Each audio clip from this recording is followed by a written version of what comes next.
Hello everyone, today I'm going to show you how to make a sideboard slash buffet table in Revit. This is the one that I'm going to be modeling after, so let me get started.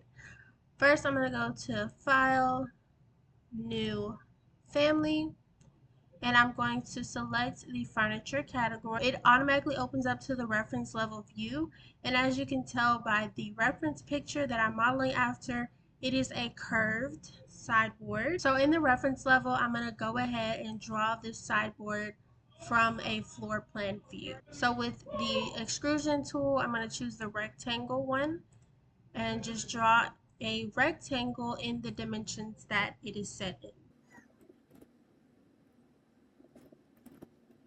And if the furniture piece that you're modeling after does not provide dimensions on the website, I recommend you call the manufacturer directly to confirm the dimensions. So now that I've got those measurements there, I'm going to go ahead and curve these two front edges.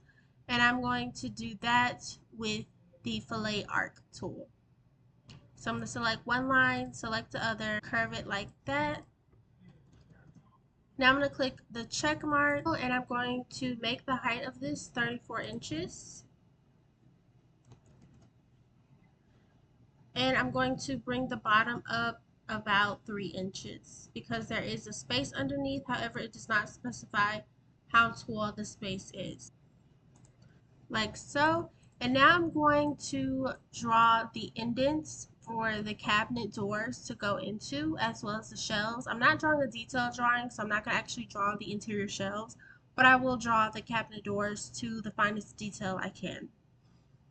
And I'm going to start by going back to the reference level view and going to create void forms, void extrusion, and I'm going to draw the cabinet doors from a floor plan view. I'm going to just draw a line bordering the entire outline of the front part of the sideboard going all the way to the back. I'm going to select the start and radius arc tool to hit this curve and go back to the regular straight line tool.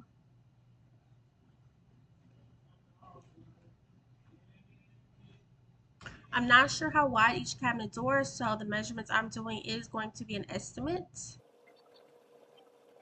I'm going to select this entire thing and press MM on my keyboard to mirror this over. And again, my measurements are going to be guessed.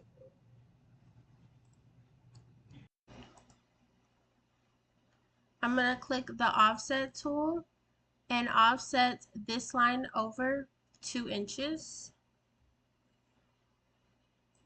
Same thing on this side for this line.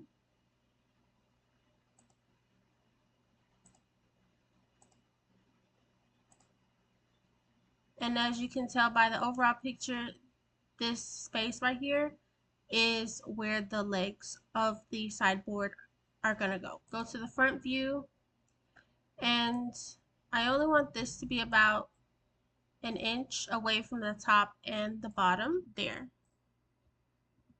Just a mid-creation check. This is what it's looking like so far. And of course, this is where your interior shelves will go.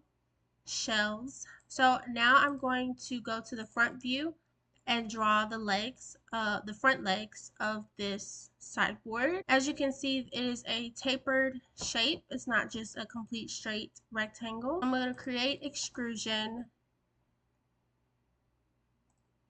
and just draw this line at an angle like so.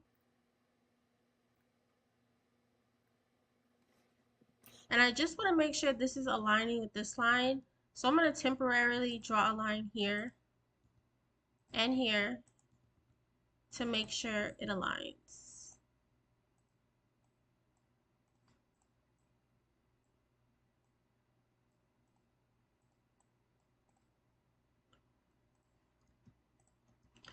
Alright, so now I'm just going to select this, press MM on my keyboard, and I'm going to mirror it over this line by clicking that line.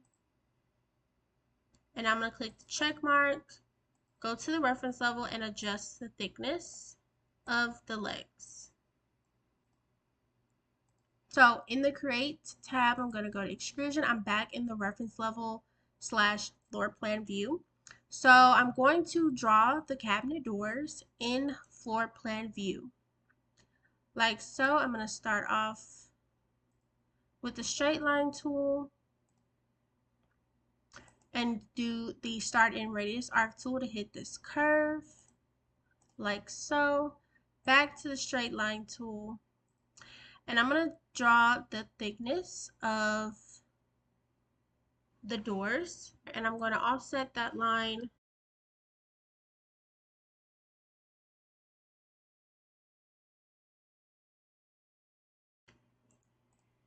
And I'm going to select this next, all of those lines, and press MM on my keyboard to mirror it over like so. And I'm going to do the same thing, but this time for the two middle cabinet doors. There is a tiny gap in between, so I'm going to scoot this over a tad and select that door and mirror it over the center reference line. Okay, so this is what it's looking like now. I'm going to press the check mark, go to the front view, and drag it all the way up. Next is to do the indent that is inside of these cabinet doors. So going back to the reference level view, create void forms, void extrusion, and now there is going to be an indent void inside of the cabinet door limits only.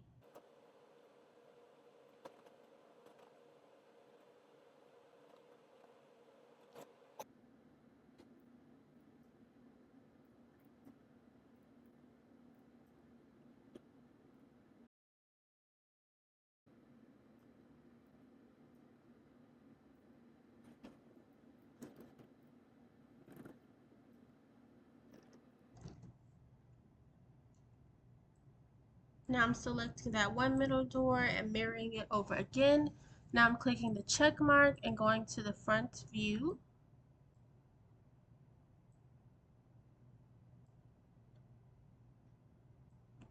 And I want the space above and below it to be 3 inches. And create extrusion.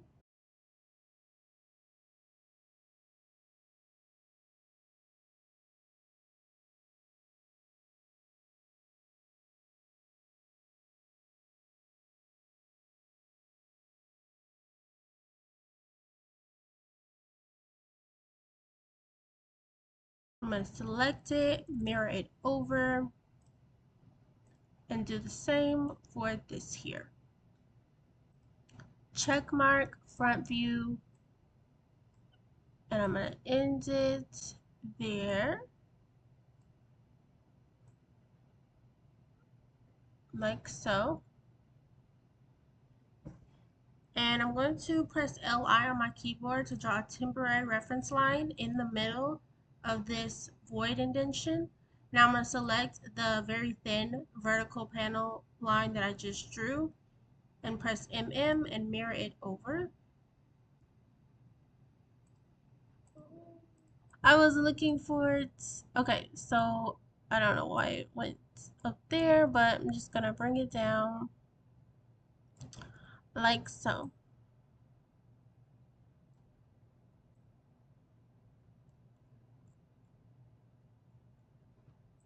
And adjust the thickness.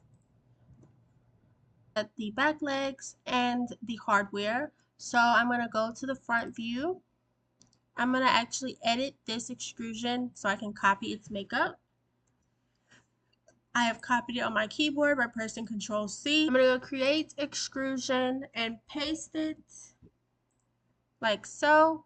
And I'm going to select it and mirror it over to the other end. Now I'm going to click the check mark again, reference level, and drag it all the way to the back.